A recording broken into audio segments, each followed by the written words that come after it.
113 and 127 and Luke chapter 9.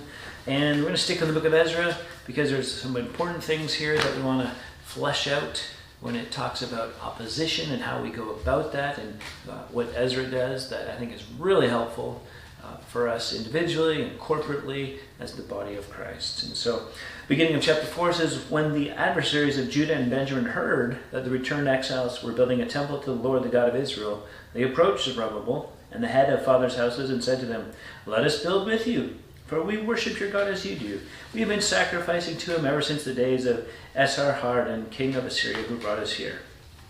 So it begins with the adversaries, right? Those that are against us, our enemies, saw a way to kind of get in there and infiltrate. And so they said, "Hey, let us help participate in this building of the house of God, because we've been worshiping God."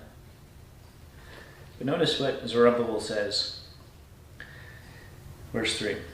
"You have nothing to do with us in building a house to our God, but we alone will build to the Lord, the God of Israel, as King Cyrus, the king of Persia, has commanded us." The people of the land discouraged the people of Judah and made them afraid to build, and bribed counselors against them to frustrate their purpose all the days of Cyrus, king of Persia, even until the reign of Darius, king of Persia.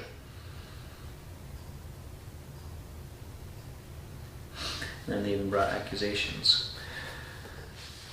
So when he said, no, this is something we're going to do, it didn't stop the enemies of the people of God. They just pivoted and caused problems by discouragement and fear to the people that were there. And then that extended to the leaders that were above. And so they looked for inroads and ways to discourage and bring fear. And that's how the enemy works. He brings discouragement and fear. And when we're operating out of that sense of fear and discouragement all the time, right? There's times where you're discouraged, there's times when you're fearful. But the Bible talks about these things, right? Take courage, take heart, don't be afraid, right? So we're not supposed to live in those moments, but when they come, if it paralyzes us like it does here, something's wrong, and we have to recognize it, that there's a spiritual attack. It's not just a physical thing. There's spiritual things going on that the enemy is trying to stop us from doing and accomplishing the things and the purposes of God in and for our lives. And so, eventually they're going to write a letter and they're going to get the work completely stopped. And they tell half-truths and all these things. And so Ezra is just recording these things, and what we have to realize is there's going to be opposition to the work of God. Wherever we go, whatever we're doing. That might be with some kind of building. It might be with some kind of ministry that you start. It might be as you engage in the schools. You might come up to opposition, as maybe in your business or your community or your workplace. There's going to be opposition.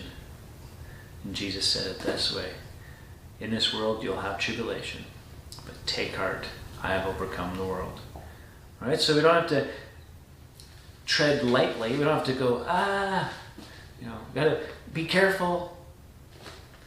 We've got to do what God calls us to do in the moment, trusting that He will see us through. Right? That the enemy is going to come to try to bring discouragement and fear and to prevent and to stop, but our God is greater. Right? We're operating from victory, not for victory. Till next time, keep growing.